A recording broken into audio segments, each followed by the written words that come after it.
Welcome dear rockets. आज हम देखने वाले हैं रैम्पेंट। मूवी की शुरुआत में एक जलते हुए जहाज को दिखाते हैं जिसमें दो ग्रुपों के बीच एक भीषण युद्ध चल रहा होता है। एक्चुअली ये एक यूरोपियन जहाज है जिस पर जैसन नाम के एक योद्धा ने आक्रमण करवा दिया है। इसी दौरान यूरोपियन के कुछ बेशकीमती हथियार उनके हाथ लग जाते हैं जिन्हें वे चोरी करके अपने राज्य ले जाने की तैयारी कर रहे होते हैं। तभी एक सैनिक लालच की वजह से एक छोटी सी जगह पर कुछ ढूंढने जाता है कि तभी एक खतरनाक ज़ॉम्बी उस पर हमला करके उसको काट देता है। एक्चुअली खतरनाक हथियारों के साथ में यूरोपियन लोगों ने एक ज़ॉम्बी को भी बंदी बनाकर अपने जहाज पर कैद करके रखा था जिसने आजाद होने के बाद एक आदमी को काट लिया है। अब अपने आदमी पर हमला होता देखकर बाकी सैनिक उस ज़ॉम्बी को मार देते हैं, लेकिन वो एक गलती करते हैं। उस जख्मी सैनिक को वो अपने साथ लेकर अपने राज्य लौट जाते हैं। लेकिन उन बेवकूफों को एक बात पता नहीं थी कि ज़ॉम्बी क्या चीज होती है और उन्हें इस बात का भी जरा भी अंदाजा नहीं था कि ज़ॉम्बी अगर किसी दूसरे इंसान को काटता है तो उस आदमी को भी ज़ॉम्बी बनना पड़ता है। इस बेवकूफी के साथ अब वो सब अपने राज्य लौट आते हैं और साथ में वो जख्मी सैनिक भी अपने घर जा रहा होता है। और अब ज़ॉम्बी का इन्फेक्शन उस आदमी में धीरे धीरे फैलता जा रहा होता है और तो और उसकी आंखें काफी ज्यादा लाल हो चुकी हैं और वो अंदर ही अंदर जानवरों जैसा बिहेवियर करने लगता है। फाइनली घर आने के बाद वो अपनी बीवी से मिलता है तो वो बहुत ही अजीब तरीके से खाना खाता है, मानो बेचारा कई दिनों से भूखा हो।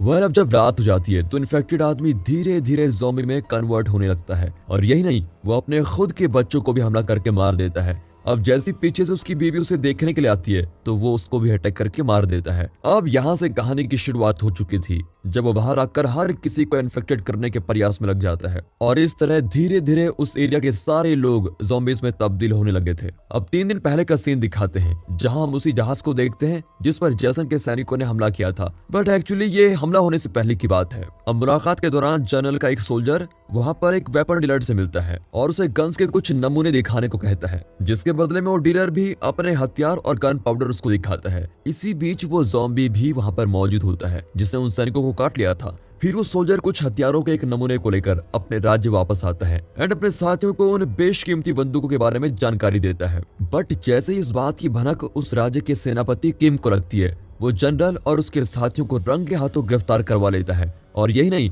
इसकी शिकायत अपने राजा से भी करता है। अब इस हरकत से राजा इनसे बहुत नाराज हो जाता है और कहता है कि मेरी परमिशन के बिना तुमने इतनी बड़ी साजिश को अंजाम कैसे दे दिया, ये सरासर देशद्रोह है। जिसकी वजह से किंग उन्हें बहुत बड़ी सजा देता है और यही नहीं, उनके परिवार को भी वहां लाकर सजा देने का आदेश देता है। फिर इसके बाद हमें राजा का बड़ा बेटा जेसन दिखाया जाता है जो अपने राज्य पर आने वाले बढ़ते खतरे को देखते हुए अपने छोटे भाई ली जोंग को एक चिट्ठी भेजता है। वैसे सेनापति किम राजा के सामने अच्छा बनना चाहता है, इसलिए वो राजा के कान भर देता है। उसके बाद जैसन अपने पिता से मिलने दरबार जाता है। राजा के बड़े बेटे जैसन को पहले ही पता होता है कि सेनापति ने जनरल और उसके कई साथियों को जानबूझकर अरेस्ट करवाया है क्योंकि वो नहीं चाहता कि हमारे राज्य का भला हो, लेकिन असल में जैसन के लोगों ने हथियार राज्य की सुरक्षा के लिए खरीदे थे। अब जैसन कहता है कि वो सभी निर्दोष हैं, जबकि उसका बाप मतलब कि वहाँ का राजा उसे भला बुरा कहते हुए कहता है, तुम सिर्फ मेरी गद्दी पाना चाहते हो इसलिए ये सब कर रहे हो और तुम्हारी बताई हुई बातों पर मुझे जरा भी यकीन नहीं है। बेचारे जैसन को ये सब कुछ सुनना पड़ता है, जबकि जैसन तो एक सच्चा और जिम्मेदार प्रिंस होता है और अपने काम के प्रति काफी ईमानदार भी। लेकिन जब उसे पता चलता है कि ये मेरी ईमानदारी का मजाक उड़ा रहे हैं तो वो अपने आप को सच्चा साबित करने के लिए खुद की तलवार से अपनी जान ले लेता है। ये देखकर जनरल और उसके साथियों को काफी ज्यादा दुख होता है और इस तरह वो लोग जैसन जैसे एक ईमानदार प्रिंस को खो देते हैं। अब कहानी शिफ्ट होती है आगे जहां हम राजा के छोटे बेटे प्रिंस ली को देखते हैं जो अपने शरारती दोस्त मानवो के साथ उस गांव में आ चुका है। लेकिन उसको एक बात अजीब लगती है क्योंकि गांव में उसका स्वागत करने के लिए कोई नहीं आता।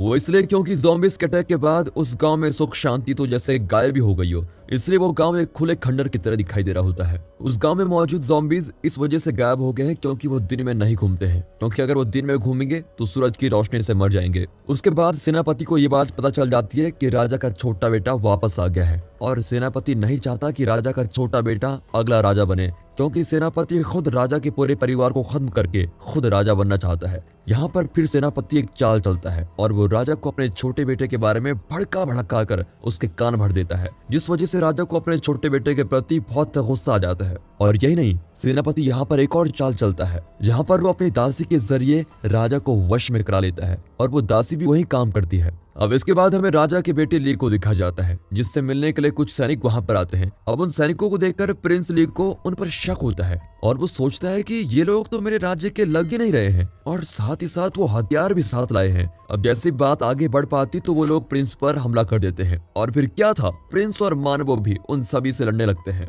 अब देखते देखते पता नहीं वहां पर छुपे हुए ज़ॉम्बीज भी उन पर हमला कर देते हैं और उनकी भीड़ काफी ज्यादा बढ़ती जाती है। इसी बीच वहां पर एंट्री होती है एक लेडी सोल्जर डीओ की, जिसके साथ एक और सोल्जर होता है जिसका नाम पार्क है और ये राजा के बड़े बेटे जैसन का खास आदमी था। अब देखते देखते ये चारों सभी ज़ॉम्बीज को मौत के घाट उतारने लगते हैं। इसके बाद पार्क ली से कहता है कि यहाँ पर खतरा है, तुम्हें मेरे साथ किसी दूसरी जगह पर चलना होगा, जबकि प्रिंस उस पर भरोसा करने से मना कर देता है। लेकिन पार्क उसको बताता है कि मैं तुम्हारे बड़े भाई का एक खास आदमी हूँ, तुम्हें मुझ पर विश्वास करना ही चाहिए। फिर यहाँ से सब मिलकर एक गाँव में जाते हैं, जहाँ पर वो लोग कुछ लोगों को देखते हैं जिनको राजा और सेनापति ने बंदी बना कर रखा हुआ है, क्योंकि राजा को लगता है कि इन लोगों को भी ज़ॉम्बीज ने काट लिया है और ये लोग हमारे लिए खतरा है और यहाँ पर उनको इन्फेक्टेड लोगों की तरह रखा जाता है। पर देखा जाए तो वो लोग बिल्कुल ठीक हैं। इसी दौरान उन लोगों को पता चलता है कि ली राजा का छोटा बेटा है, तो वो सभी जोर जोर से चिल्लाते हुए उससे गुहार लगाते हैं कि वो जल्द से जल्द उन्हें आजाद करे और साथ में ये भी कहते हैं कि आने वाले वक्त में आप ही हमारे राजा होंगे। ये बात सुनकर प्रिंस उनसे उल्टा ये कह देता है कि मैं यहाँ कोई राजा बनने नहीं आया हूँ, मैं तो सिर्फ अपनी भाभी को यहाँ से ले जाने आया हूँ और जैसे ही मेरा काम खत्म हो जाएगा तो मैं चला जाऊंगा। अब इस और हम सेनापति को देखते हैं, जिससे एक आदमी आकर कहता है कि आपके भेजे हुए सारे आदमियों को प्रिंस और उसके लोगों ने मार दिया है। लेकिन जब सेनापति को पता चलता है कि ये सोल्जर भी इन्फेक्टेड हो चुका है तो वो उसको एक तहखाने में धक्का मार के गिरा देता है। अब ये सेनापति उस दासी को अपने कमरे में बुलाता है और ये वही दासी थी जो हमेशा ही अपने राजा के पास रहती है। अब जैसी वो दासी उस कमरे में आती है, वो इन्फेक्टेड आदमी जो अब ज़ॉम्बी बन गया है उसको काट लेता है और इन सारी बातों से आपको पता चल ही गया होगा कि ये सेनापति की सोची समझी एक साजिश थी, जिसे वो राजा की दासी के जरिए अंजाम देना चाहता था। अब हम अगली सुबह ली को देखते हैं, जो उसी लड़की से बात कर रहा होता है जिसने उसकी जान बचाई थी। अब बातों ही बातों में ली उस पर लाइन मारने की कोशिश भी करता है, मानो जैसे कि वो उसको पसंद करने लग गया हो। तभी एक तरफ से लोगों की आवाज आना शुरू हो जाती है कि कुछ लोगों पर ज़ॉम्बी ने हमला कर दिया है। फिर वो लड़की ज़ॉम्बीज को मारना शुरू कर देती है, लेकिन उनमें से एक ज़ॉम्बी उस लड़की को पकड़ लेता है और फिर तभी वहां पर प्रिंस ली पहुंच जाता है और अपनी बंदी को बचा लेता है। अब सीन शिफ्ट होता है राजा के पास, जहां राजा अपनी दासियों के साथ मिलकर खाना खा रहा है और इस वक्त राजा की वो दासी भी वहां पर मौजूद है जिसे कल रात ज़ॉम्बी ने काट लिया था। अब देखते देखते उसी वक्त वो दासी भी ज़ॉम्बी बनना शुरू हो जाती है और प्लान के मुताबिक राजा को भी इन्फेक्ट कर देती है। ये सब देखकर तो राजा की भी हालत खराब हो जाती है और वो उसे मारने का आदेश देता है। फिर बहुत मुश्किलों के बाद आखिर में इन्फेक्टेड दासी मारी ही जाती है। इसके बाद हमें राजा का छोटा बेटा प्रिंस ली दोबारा दिखाया जाता है, जिसे गांव वाले कहते हैं कि जल्द से जल्द तुम राजा से कहो कि हमारी जान बचाओ, वरना सारे ज़ॉम्बीज़ हम पर हमला कर देंगे और इस गांव में कोई इंसान नहीं बचेगा। इसके बाद हमें सेनापति दिखाया जाता है, जहां सेनापति के खास आदमी भी कह रहे होते हैं कि इन्फेक्टेड होने की वजह से अब राजा भी ज़ॉम्बी में तब्दील हो जाएगा और जल्द ही उसकी मौत हो जाएगी। पर इस कोशिश के बाद भी सेनापति राजा नहीं बन सकता, क्योंकि राजा का छोटा बेटा प्रिंस ली अभी जिंदा है और जब तक उसको नहीं मारा गया तो सेनापति राजा नहीं बनेगा। अब अपने आदमियों से ये सभी बातें सुनकर सेनापति को काफी गुस्सा आता है, क्योंकि बहुत मुश्किलों के बाद वो राजा की गद्दी के पास पहुंचने वाला था, लेकिन जब तक प्रिंस ली जिंदा है वो ये नहीं कर सकता। अब सेनापति कुछ भी करके प्रिंस ली को अपने रास्ते से हटाना चाहता है। अब गांव वालों की बात मानकर प्रिंस फाइनली राजा के दरबार में पहुंच जाता है और अपने पिताजी से उनके हालचाल पूछने के बाद उन्हें ये बताता है कि गांव में एक बहुत बड़ी दिक्कत आ चुकी है। बहुत सारे ज़ॉम्बीज़ ने इंसानों पर अटैक करना शुरू कर दिया है और मैं आपसे गुजारिश करता हूं कि आप जल्द से जल्द अपने सैनिकों को गांव में भेजें, ताकि वो उन खतरनाक ज़ॉम्बीज़ को खत्म करके सारे गांव की रक्षा करें। पर इस बात को सेनापति काट देता है और कहता है कि प्रिंस, हम ऐसा नहीं कर सकते। अगर हमने ऐसा किया तो सैनिक खुद खतरे में आ जाएंगे, जिससे हमारा पूरा साम्राज्य खतरे में आ जाएगा। अगर हमारे सैनिकों की जान चली गई तो इसकी भरपाई कौन करेगा? इसके बाद राजा भी ली से कहता है कि मुझे पता है कि तुम भी यहाँ पर गद्दे को हासिल करने के लिए आए हो और चाहे तुम लाख कोशिश कर लो, लेकिन इस राज्य को मैं तुम्हारे हाथों में नहीं सौंपूंगा। इसके बाद ली कहता है कि मैं यहाँ पर राज्य गद्दी हासिल करने नहीं आया हूँ और न ही राजा बनने आया हूँ, बल्कि मैं अपने बड़े भाई की बीवी को बचाने आया हूँ, जिसके बाद मैं यहाँ से चला जाऊंगा। अब ली की ये बात सुनकर राजा उसे कहता है, मैं तुम्हें एक मौका देता हूँ अगर तुम अपने आप को साबित कर सको तो। लेकिन तभी राजा की तबीयत खराब होने शुरू हो जाती है और राजा सभी को वहां से जाने के लिए कहता है। इसके बाद ली अपनी भाभी से मिलने जाता है और अपनी भाभी को कहता है कि आप मेरे साथ गाँव चलो लेकिन उसकी भाभी उसकी बात मानने से मना कर देती है। वो कहती है कि तुम्हारा भाई एक ईमानदार और साहसी प्रिंस था। वो चाहता था कि सभी हमेशा खुश रहें और अपने राज्य की सुरक्षा करें, लेकिन ये सब कुछ उस मक्कार सेनापति की वजह से हुआ है। इसलिए मैं चाहती हूँ कि तुम जल्द से जल्द उस सेनापति को मौत की घाट उतार दो, ताकि सभी गांव वाले उस सेनापति के चंगुल से बच पाएं। इसके बाद ली अपनी भाभी से कहता है कि ठीक है, मैं यहीं पर रुककर अपने भाई जैसा बनना चाहता हूँ और इस गांव की मदद करूंगा। तभी ली को पता चलता है कि उसके भाई के दोस्त पार्क को सेनापति ने बंदी बना लिया है। उसी वक्त सेनापति भी वहां पर आता है और ली को धमकी देता है कि तुम ये गांव छोड़कर चले जाओ, नहीं तो इसका अंजाम बहुत बुरा होगा। इसके बाद ली को ये बात भी पता चल जाती है कि उसके पिता धीरे धीरे ज़ॉम्बी बनने वाले हैं, इसलिए वो भी अपने पिता के पास मिलने के लिए जाता है। अब यहाँ पर राजमहल का एक बड़ा सा जश्न मनाया जाता है,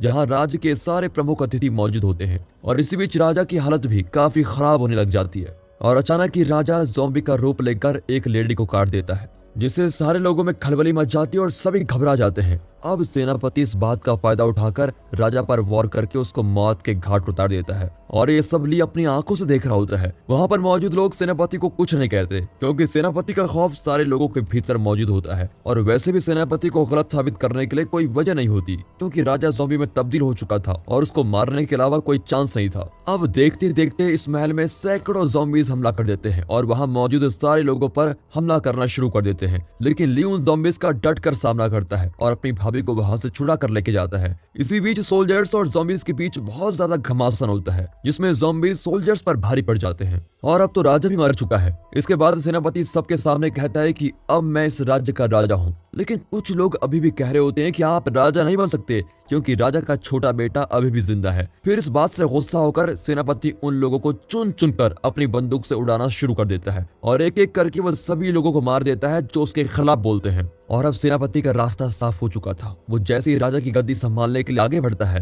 तभी एक ज़ॉम्बी सेनापति को काट लेता है। ये देखकर तो सेनापति के साथी उससे कहने लगते हैं कि अब तो तुम भी इन्फेक्टेड हो चुके हो और तुम भी राजा बनने लायक नहीं हो। और वो सब एक एक करके सेनापति पर हमला कर देते हैं, क्योंकि उसने भी राजा के साथ कुछ ऐसा ही किया था। लेकिन सेनापति किसी को भी अपने पास नहीं आने देता और एक एक करके सभी को अपनी तलवार से मार डालता है। अब फाइनली सूरज की रोशनी की वजह से वहां पर हमला करने वाले सभी ज़ॉम्बीज निकलकर भाग जाते हैं। इसके बाद हमें ली दिखा जाता है, जो अपनी भाभी से कह रहा होता है कि इस जगह को जल्द से जल्द छोड़ देंगे हम, क्योंकि अब इस गांव में काफी ज्यादा ज़ॉम्बीज फैल चुके हैं और हमारा यहाँ बच पाना काफी मुश्किल है। लेकिन उसकी भाभी उससे कहती है कि तुम अपने भाई का वादा तोड़ रहे हो और कहती है कि अपने भाई जैसा बनो। तुम्हारा भाई एक महान योद्धा था जो प्रजा की मदद करता था और तुम्हें भी एक महान राजा बनना है, तो तुम्हें भी इन लोगों की मदद करनी होगी। अपनी भाभी की बातों को सीरियसली लेते हुए ली अब सारे ज़ॉम्बीज को खत्म करने की ठान लेता है। अब ली प्लान बनाता है कि वो सारे ज़ॉम्बीज को इकट्ठा करेगा और उनको जलाकर मारेगा। इसलिए वो बहुत बड़ी मात्रा में तेल के बारूद का इंतजाम करता है, जिससे वो सारे ज़ॉम्बीज को मार सके। और फिर उसके साथ पार्क और सारे गांव के लड़के खड़े हो जाते हैं और उसकी मदद करने लगते हैं। इसके बाद सेनापति को दिखाया जाता है, जो कि अपने हाथ काट लेता है। वो बेवकूफ सोच रहा होता है कि अगर मैं अपने हाथ को काट लूंगा तो शायद ज़ॉम्बी बनने से बच जाऊंगा, लेकिन वो भी धीरे धीरे ज़ॉम्बी बनता जा रहा होता है। अब सेनापति को ढूंढते हुए लियो और मानवो वहां पर पहुंच जाते हैं और उन दोनों के बीच एक खतरनाक फाइट होती है। सेनापति से बचते हुए ली कमरे से बाहर जाता है, क्योंकि बाहर धूप निकली होती है और ली को पता है कि सेनापति अब ज़ॉम्बी बन चुका है और वो धूप में नहीं आएगा। लेकिन ली का दोस्त मानवो उसी कमरे में फंस जाता है। सेनापति उसको बेरहमी से मौत के घाट उतार देता है, जिसको देखकर ली को काफी बड़ा सदमा भी लगता है। अब जैसे ही वहां से जाने के लिए निकलते हैं, तभी मौसम बदल जाता है और धूप की जगह अंधेरा हो जाता है। इसके कारण जितने भी छुपे हुए ज़ॉम्बीज वहां होते हैं वो बाहर आकर हमला कर देते हैं। एक्चुअली यही तो सेनापति चाहता था कि गांव वाले सारे मारे जाएं। इसके बाद ली और उसके कुछ साथी आते हैं और गांव वालों को बचाना शुरू कर देते हैं और फिर सभी को एक सुरक्षित जगह पर पहुंचा जाता है। अब पार्क ली से कहता है कि मैं बाहर जाकर सभी ज़ॉम्बीज को इकट्ठा करूंगा।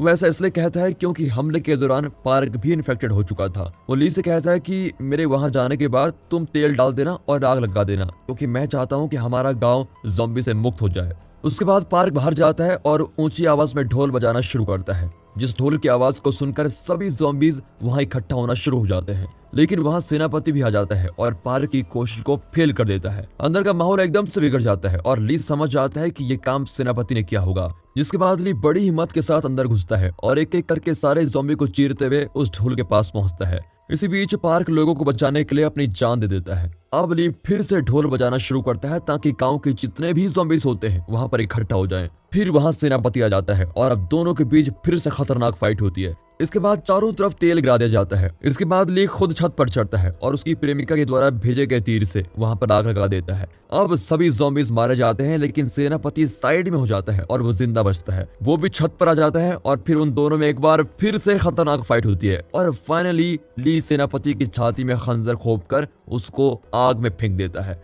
जिससे इस कहानी का सबसे मास्टरमाइंड एंड खतरनाक विलन सेनापति मारा जाता है। अब सभी ज़ॉम्बीज़ को मरता हुआ देखकर सारे काफी खुश होते हैं। सभी लोग जश्न मनाते हुए ली को अपना